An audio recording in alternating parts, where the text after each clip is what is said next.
नमस्कार। आजको विषयवस्तु रहेको छ आर्थिक विकासको मार्क्सवादी सिद्धान्त। वैज्ञानिक समाजवाद र साम्यवादका जनक मानिने कार्ल मार्क्स, जसलाई विश्वकै महान दार्शनिक भनेर चिनिन्छ, उनी महान दार्शनिकका आर्थिक विकास सम्बन्धी अवधारणाहरूलाई हामीले यहाँ संक्षेपमा चर्चा गर्ने प्रयास गरिरहेका छौँ। त्यसभन्दा अगाडि यो छोटो उनको जीवनी एकचोटि सुनौँ।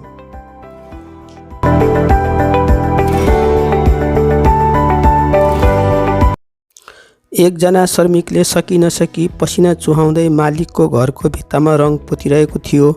उसको कडा परिश्रम देखेर एउटा बालकलाई दया लाग्यो र उसले श्रमिकलाई एउटा भर्याङ र ब्रस दियो। ती सामग्रीहरू प्रयोग गरेर श्रमिकले छिटो र राम्रोसँग भित्तामा रङ लगायो। यो सबै मालिकले हेरिरहेको थियो। मालिक खुसी भएर बालकलाई केही रुपैयाँ दियो, तर बालकले त्यो रुपैयाँ आफूले नलिएर श्रमिकलाई नै दियो। त्यो बालक अरू कोही नभएर महान दार्शनिक कार्ल मार्क्स थिए। उनको जन्म 5 मे 1818 जर्मनको एउटा यहुदी परिवारमा भएको थियो। पछि 1824 उनको परिवार इसाई धर्मावलम्बी भएका थिए। उनले बोन र बर्लिन विश्वविद्यालयबाट शिक्षा प्राप्त गरेका थिए। सन् 1841 उनले जेना विश्वविद्यालयबाट डेमोक्रेट र एपिक्युरसको प्राकृतिक दर्शनमा अन्तर भन्ने विषयको शोधपत्र डक्टरको उपाधि प्राप्त गरेका थिए। विवाह पश्चात उनी पेरिस गए। त्यहाँ उनका विभिन्न सुधारवादी लेखका कारण निष्कासित भए र पेरिसबाट बेल्जियमको राजधानी ब्रुसेल्स गए र त्यहाँ पुगेर उनले एङ्गिलसँग मिली जर्मन दर्शन भन्ने पुस्तक लेखे। त्यस्तै 1848 साम्यवादी घोषणापत्र कम्युनिस्ट मेनिफेस्टो लेखे। यो नै साम्यवादी विचारको आधार ग्रन्थ हो। सन् 1850 देखि 1870 मार्क्सले राजनीतिक अर्थशास्त्रको अध्ययनमा समय बिताएको पाइन्छ। यस अवधिमा उनले विभिन्न राजनीतिक तथा आर्थिक सङ्कट भोग्नु पर्यो। सन् 1865 उनको महत्त्वपूर्ण पुस्तक पुँजी डास क्यापिटल प्रकाशित भयो। 1864 उनकै प्रयासबाट लन्डनमा अन्तर्राष्ट्रिय श्रमिक वर्ग समुदाय गठन भयो। उनकै विचारधाराबाट विश्व स्पष्ट दुई धारमा विभाजित हुन पुग्यो। रुस, चीन लगायतका मुलुकहरूले उनको विचारधारालाई अङ्गीकार गर्न पुगे भने अमेरिका, बेलायत लगायतका मुलुकहरूले पुँजीवादी अर्थव्यवस्था अँगाली साम्यवादी विचारको विरुद्धमा लागेको देखिन्छ। उनको जीवन चरम आर्थिक तथा राजनीतिक सङ्कटका बीच गुज्रेको देखिन्छ। उनको समाजवादको सिद्धान्त समाजमा रहेका धनी र गरिब बीचको बढ्दो खाडल पुग्नुपर्ने दिशातर्फ उन्मुख देखिन्छ।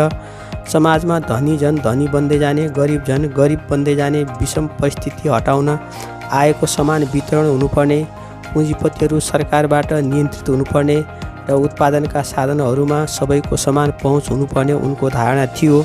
यस्ता आधुनिक विचारकको मृत्यु सन् 1883 मार्च 14 भएको थियो। विद्यार्थी भाइ बहिनीहरू, अहिले हामीले कार्ल मार्क्सको जीवनी संक्षेपमा सुन्यौँ। उनको यो मार्क्सवादी सिद्धान्तलाई आर्थिक, सामाजिक, सांस्कृतिक, राजनीतिक एवं दार्शनिक पक्षहरूको समग्र एउटा प्रणालीको रूपमा बुझ्ने गरिन्छ। यहाँ हाम्रो पाठ्यपुस्तकमा उनको आर्थिक पक्षको बारेमा चर्चा गर्ने प्रयास गरिएको छ।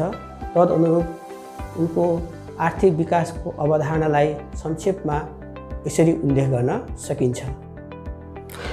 इतिहासको भौतिकवादी व्याख्या। सन् 1848 मार्क्स र एङ्गिलले कम्युनिस्ट घोषणापत्रमा वर्ग सङ्घर्षलाई सबै समाजको मूल तत्त्वको रूपमा लिएका छन्। त्यहाँ भनिएको छ, आजसम्मको सम्पूर्ण सामाजिक जीवनको इतिहास वर्ग सङ्घर्षको इतिहास हो। समाजमा धनी र गरिब वर्गहरू विद्यमान रहन्छन्। उत्पादनका नीति नियम र संरचनाहरू, जसलाई उत्पादनको ढाँचा भनिन्छ, धनी वर्गको हितमा हुने गरी निर्माण गरिएको हुन्छ भने उत्पादनका साधनहरू पनि, जसलाई उत्पादनको सम्बन्ध भनिन्छ, श्रमजीवी वर्गको हित विपरीत प्रयोग गरिएको हुन्छ। यिनी उत्पादनका साधनहरूको स्वामित्वको सवाललाई लिएर पुँजीपति र श्रमिक वर्गबीच निरन्तर सङ्घर्ष चलिरहन्छ। मार्क्सका अनुसार उत्पादक र उत्पादनका साधनहरू बीच सामञ्जस्यता मिल्न गएमा आर्थिक विकासले गति पाउँछ, अन्यथा अर्थव्यवस्था विनाशतर्फ उन्मुख हुन्छ। अतिरिक्त मूल्य। वस्तुको विनिमय मूल्य र श्रमिकको मूल्य अर्थात् ज्याला बीचको अन्तरलाई मार्क्सले अतिरिक्त मूल्य भनेका छन्। उचित ज्याला नदिई पुँजीपतिले जुन नाफा कमाउँछ त्यो अतिरिक्त मूल्य हो। वास्तवमा त्यो श्रमिकको रगतको पसिनाको कमाइ हो। यसलाई उनले शोषणको दर पनि भनेका छन्। अन्त्यमा यही अतिरिक्त मूल्यको भारले पुँजीपतिलाई समाप्त पार्छ। उनले यही सिद्धान्तका आधारमा आर्थिक विकासको विश्लेषण गरेका छन्। पुँजी सञ्चय। पुँजीपतिको उद्देश्य अतिरिक्त मूल्य बढाएर नाफा वृद्धि गर्ने हो। यसका लागि पुँजीपतिले उही पारिश्रमिकमा श्रम घण्टा बढाएर वा पारिश्रमिक नै घटाएर नाफा बढाउने प्रयास गर्छ। तर यसबाट श्रमिक भड्किने भएकाले प्राप्त हुँदै आएको अतिरिक्त मूल्यलाई मेसिन, यन्त्र, उपकरणमा लगानी गरेर श्रमिकको उत्पादकत्व बढाउने प्रयास गर्छ। उत्पादन बढ्न गई नाफा थप हुँदै जान्छ र उक्त थप नाफा पनि ठुला ठुला मेसिन, उपकरणमा लगानी बढाउँदै जान्छ र नाफा पनि बढ्दै जान्छ। यसैलाई पुँजी सञ्चय भनिन्छ।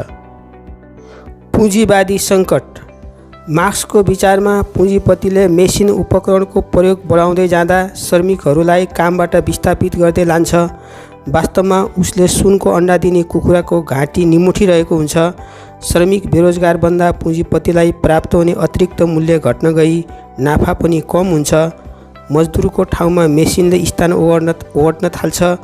श्रमिकको क्रयशक्ति घट्छ। उत्पादित सामानले बजार पाउँदैन।